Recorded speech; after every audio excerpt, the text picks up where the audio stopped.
vamos dar continuidade, gente. Eu pego o cafezinho de volta.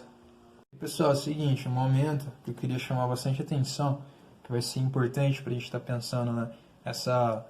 Esse processo que a gente viu já ali no começo da trajetória, do texto narrativo e tal. Um momento bastante importante vai ser o século XVIII. Vai ser todo o contexto ali do século XVIII.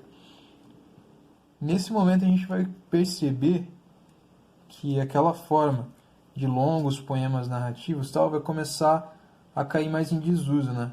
Para as necessidades da época, de como se retrata a época e tal, vai começar a cair mais em desuso. E em contrapartida, vai aparecer aqui o romance, beleza? Surge aqui o romance. E o romance começa a ganhar bastante prestígio, beleza? E aí o romance, um texto em prosa, tal, né? Beleza. A forma muda, então, não é mais inversa, em prosa, beleza? Só que uma coisa permanece, que é justamente essa busca por retratar aventuras, desventuras, né, os acontecimentos, as ações de um herói, beleza? Agora, uma coisa bastante importante vai ser a gente entender que há uma diferença aqui entre essa noção de herói clássico e a noção de herói moderno, beleza? Porque, assim, quando a gente está pensando ali no herói clássico, nos textos narrativos clássicos, né, nas epopeias e tal, nas epopeias clássicas, primárias, nas epopeias secundárias também, a gente acaba pensando um herói que ele acaba representando muito mais as características de um povo, beleza? Do que a característica somente do indivíduo. Então ele exerce muito mais essa função aqui, certo? E aí lá na Ilíada, na Odisseia e tal, a gente vê, né, que tem toda uma questão da relação ali do povo grego com as divindades, beleza? E isso é representado justamente também com a relação ali, né, pensando na relação tanto de Aquiles quanto do Odisseu, né, o Ulisses, com as divindades, certo? E quando a gente pensa, por exemplo, nos Lusíadas ali do Camões, a gente vê justamente que o Vasco da Gama, que é o herói dessa epopeia portuguesa, nessa epopeia do povo lusitano, ele representa muito mais o povo, né? Ele acaba justamente a caracterização ali do Vasco da Gama, a caracterização desse herói é uma caracterização que busca a representação de um povo, beleza? Para cantar justamente as grandezas, né, dos navegadores portugueses, das possibilidades ali lusitanas, de mesmo até de dominação, beleza? Dominação cultural ali, de conseguir alcançar outros lugares e atingir um império, beleza? Então essa representação do povo através da figura do herói acaba sendo mais importante do que a representação do indivíduo, então, né, propriamente dito. Agora não, quando a gente pensa no herói moderno, é justamente o oposto, né? A gente pensa que no herói moderno vai ser mais importante a representação do indivíduo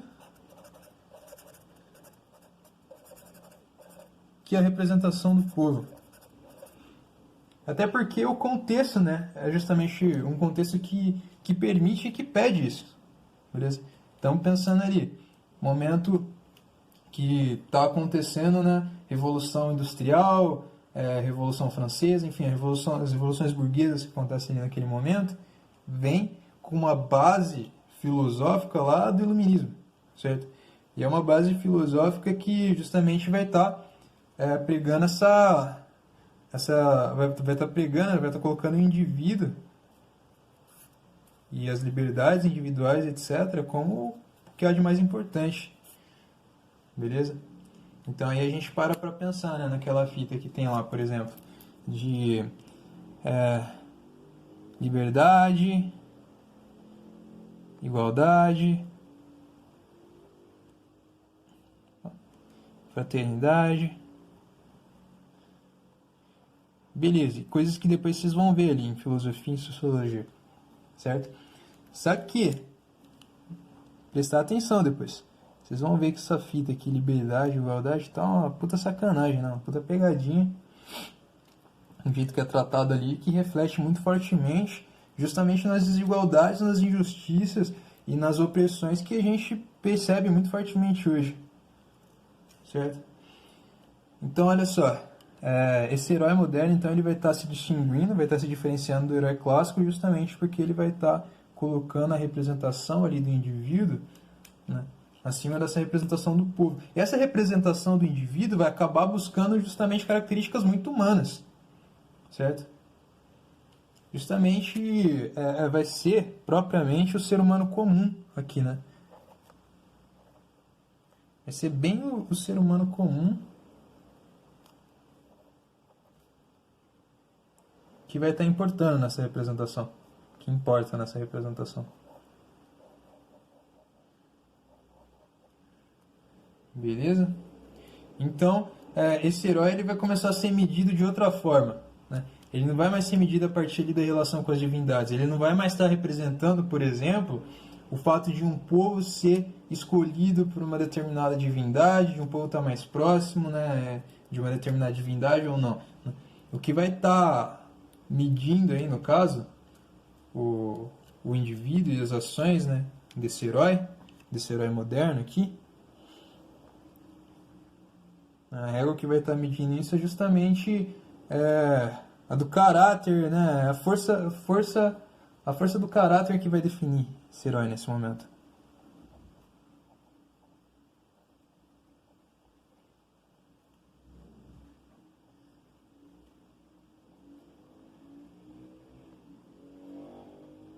O que acaba sendo uma coisa também bastante moderna. Depois vocês vão ver também ali em filosofia como que a noção que a gente tem hoje, né, do que faz uma pessoa ser boa, uma pessoa ser ruim, etc., não é uma coisa que sempre foi do jeito que é.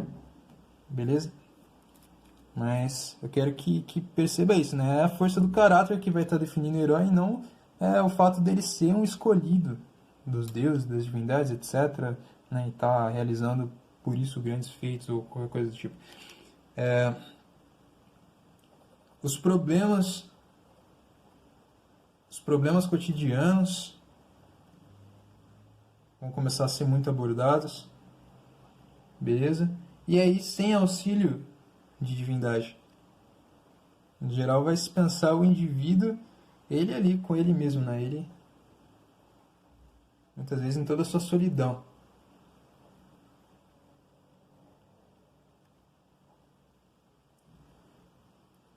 Beleza?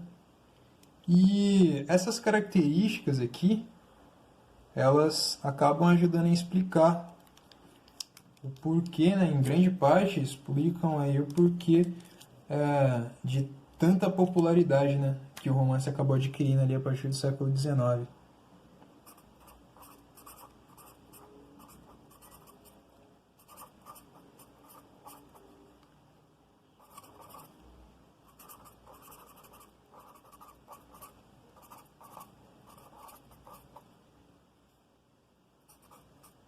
Porque aí começa a se falar, né, de personagens que lidam justamente com toda essa dimensão humana, né, com coisas que são comuns aos seres humanos aí. Então o romance acaba sendo uma forma ali do gênero narrativo que começa a ser muito consumido, beleza?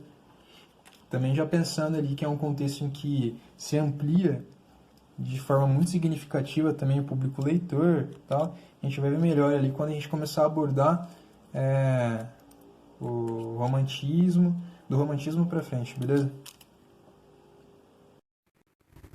E aí, gente, ó, vamos para mais a leitura de mais um trecho, beleza, de uma obra.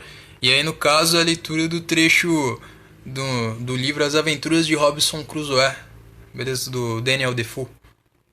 Olha só. Estava já há 13 dias em terra e estivera 11 vezes no navio. Durante esse período trouxera tudo que um único par de mãos seria capaz de carregar. Mas estou certo de que se o tempo tivesse continuado bom, teria trazido o barco inteiro, peça por peça, para a costa. Mas quando me preparava para minha 12ª viagem, notei que o vento começara a aumentar, mas assim mesmo aproveitei a maré baixa e fui a bordo. Depois, estava de volta à minha pequena tenda, onde me refugiei com tudo que pudera salvar. Ventou com muita força naquela noite e, pela manhã, quando saí para observar, já não havia mais nenhum barco à vista. Fiquei um tanto surpreso, mas me refiz ao refletir que não perdera tempo nem poupar esforços para tirar dele tudo que me pudesse ser de utilidade e que de fato pouco restara ali que eu ainda seria capaz de trazer caso tivesse tido mais tempo. Minhas perspectivas eram sombrias.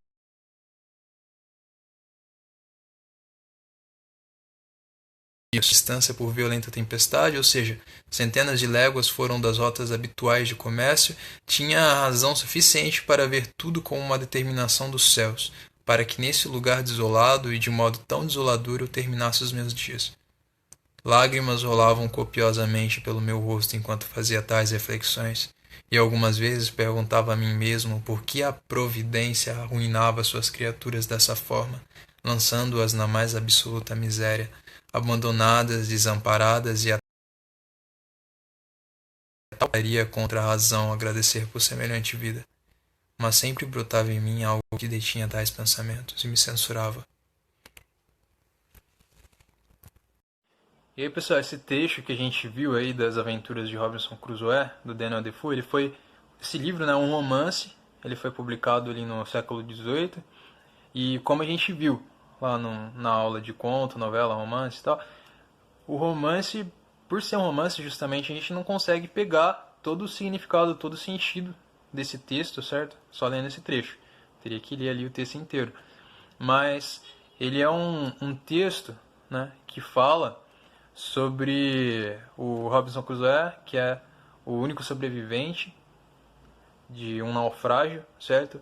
E quando ele se depara com essa realidade aí de ser o único sobrevivente de um naufrágio, ele acaba tendo que enfrentar tantas forças da natureza ali para poder sobreviver, mas não só, né? Também, é, como ele não é nenhum sobre-humano, né?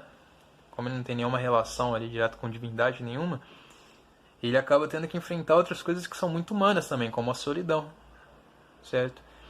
E aí justamente, né, o triunfo do indivíduo aí no caso, numa situação dessa, certo? Em que aparece todo tipo de sentimentos, emoções e, enfim, acontecimentos, né, que justamente ressaltam a humanidade, né, e não divindade, mas a humanidade que tem dentro do indivíduo, certo? Justamente isso aí acabou sendo bastante importante para a popularização do romance, beleza? Ali a partir do século XVIII, século XIX, certo? E tem um filme, né? Tem um filme que chama, acho que O Náufrago. Depois eu vou ver, né, se eu acho o nome certinho aí pra indicar. Mas é um filme que eu acho que foi bastante baseado, assim, né? Um filme que parece bastante, que é com o Tom Hanks, certo? Que tem o Wilson, que é uma bola de vôlei, assim, com o desenho de uma mão, assim. Eu acho que tá a sangue, né? E aí ele começa, meu, a conversar, a trocar ideia ali com o Wilson, né? Porque, pô, tá sozinho lá na ilha e começa justamente essa discussão também, né? A gente pode perceber um pouco essa questão aí da necessidade, né? Do coletivo e tal. Enfim. Mas espero que tenha ficado claro, né? A partir da apresentação desse trecho, a apresentação desse livro, né? E do trecho que a gente viu lá dos Lusíadas, por exemplo, essa diferença. Essa diferença, assim, marcada, muito importante da gente ver entre o herói clássico e o herói moderno. Beleza? E aí, pessoal, é o seguinte, pegando no que a gente viu até aqui, né, pensando ali nas transformações do gênero narrativo e tal, a gente viu ali aquela transformação, né, formal na forma, que partiu ali do verso, chegou na prosa, que encontrou expressões assim muito privilegiadas no conto, na novela e no romance, principalmente, certo? E vimos um pouco também dessa transformação no conteúdo, né? No que diz respeito, por exemplo, aqui a essa noção de herói, certo? Que é um elemento bastante importante aí para a história do gênero narrativo, beleza? E vamos pensar aí, a gente pode pensar da seguinte forma, né? Quando olhamos para essa questão aí do herói, que no primeiro momento a gente tem um herói que é marcado ali por ele ter uma relação forte com as divindades, né? E está representando uma relação forte de um povo também com as divindades, certo? Então, é o que a gente vê, por exemplo, na Ilíada e na Odisseia, certo? E onde os heróis eles são amados ou odiados pelos deuses, beleza? Mas é isso que acaba marcando, né? O fato de eles serem guiados, terem uma relação com os deuses, afinal de contas. Beleza? E quando a gente olha ali para os Lusíadas, do Camões, a gente vê um herói que vem principalmente na função principal aqui é representar um povo. Beleza? E aí o Camões parte justamente do modelo daquelas epopeias clássicas ou primárias, certo? Ilíada e Odisseia. Ele parte justamente do modelo desses textos aqui, né? Mas o Vasco da Gama tem essa função justamente, né? A função principal é de estar representando um povo com uma importância tremenda nessa representação aí, porque só a gente pensar ali o contexto, né? O contexto histórico do que está acontecendo, né? Quando começa a contar as histórias ali do que vem acontecendo no final do século XV e século XVI, beleza?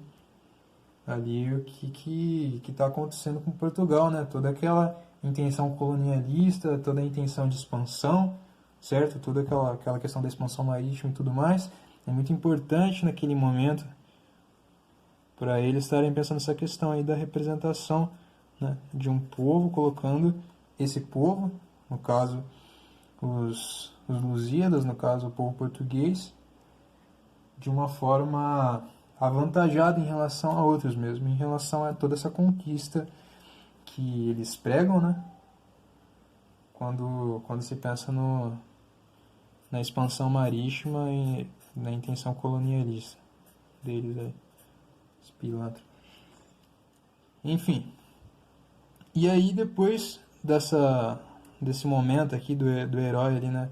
Toda essa importância que o herói tem como representação de um povo, tal, que a gente vê na Eneida do Virgílio, que a gente vê nas Lusíadas do Camões, certo? A gente chega, finalmente, você vê aqui, né? Esse processo. A gente chega aqui no herói, mas no herói moderno, né, que é um herói humano e individual, beleza?